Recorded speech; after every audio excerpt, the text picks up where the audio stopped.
Stunning Karst Mountains away from the crowds, a cave, a mountain bushwhack and a picturesque 10k walk through the hills.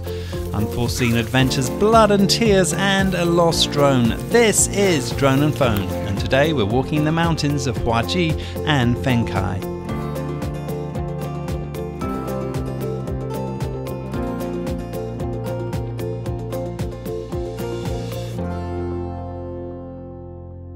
Hello and welcome to Drone and Phone, the show where I take my trusty drone on my back here and the phone that I'm filming with you right now and show you some of Asia's best one-day outdoor adventures.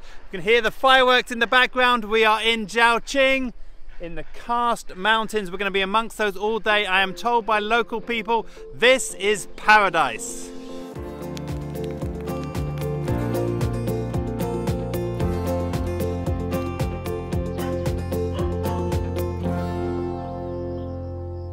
The much overlooked Zhaoqing district is just 4 hours on the train from Hong Kong, 3 hours on the bus from Shenzhen and an hour and a half from Guangzhou International Airport. The ancient city built along the West River is a great starting point to explore rural China, and in this series we bring you 5 one-day adventures that can be accessed from the city.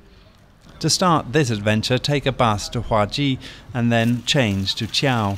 It's a 3-kilometre walk to the Black Cave from the bus station along a pleasant country road. Once you reach the cave, follow the motorbikes through for some neon-lit stalactites. Well, as you can see, this cave is actually a village route. It's an amazing way to travel to work in the morning, to have to pass through this road. This, I believe, is an ancient trail where people get from one side of the mountain to the other. And as you can see, lots of traffic going past as you're walking through the cave, which is beautifully lit and made easy for you to enjoy.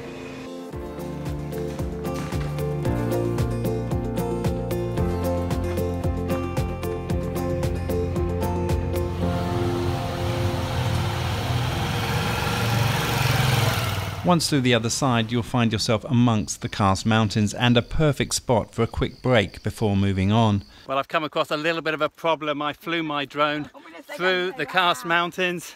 I lost the signal and it came back, but unfortunately it's flown into a mountain, so I'm off to find it. And as you can see here, this is my local guide here, and she's going to help me go up here, climb up into the mountain and see if we can find the drone. I was told only the local women know how to climb the mountains, as it's them who have to go in search of firewood and tend to the sheep.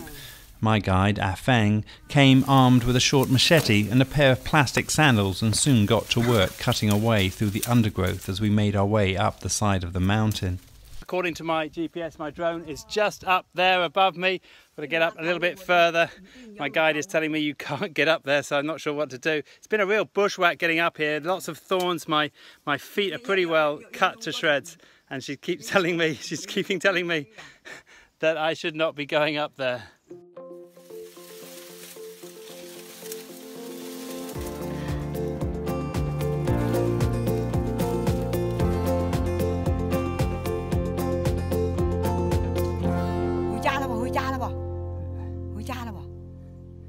So I've got to the ridge now. I'm about 100 meters from the drone, but have a look at this view behind me. It is just absolutely stunning. My guide is saying go down, but I think we need to keep going. Well, that was one hell of a climb. I literally just climbed down through that bush with some overhanging cliffs and all sorts of things to climb up. But if you can see behind me here, wow, what a stunning view that I have from sitting on this perch. I've still got a long way to go. I didn't get my drone. I got about 10 meters away from it. I couldn't see it, but I've got a good GPS because it's giving me a signal. But it's just on a sheer cliff face, so it's plan B now. Down to the bottom of the village, just in the valley down here, and see if we can get some help to go and dig it out.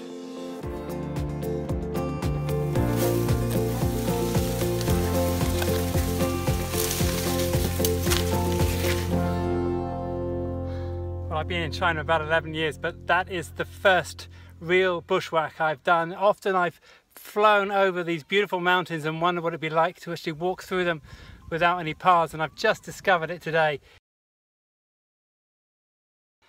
Well, I've been now joined by 2 other villagers who are looking for the drone, but not much success. We're on the GPS right on the spot, but it's just thick bush, and we can't see. It's also on a cliff edge, so it's very difficult. So it only has to be off by a few meters and it's going to be impossible to find. So it looks like we're going to have to give up and go back and call this the end of the day, but it's been a real adventure. Quite possibly the hardest drone and phone I've ever done, and I would recommend anyone give it a go, even though it's so tough. It's really tough.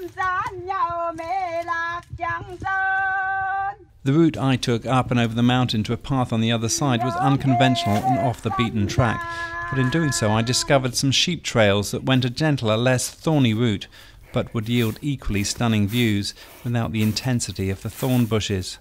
With my detour, I missed the chance to walk the 10k road that takes you through the most dramatic landscapes of Fengkai.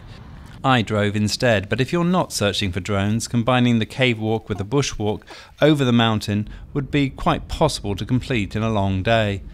The plains along the walk are full of rural activity and particularly charming at sundown. Well, this has been a really humbling experience. I expected this morning a nice easy cave walk followed by a 7-kilometer walk along this beautiful karst valley.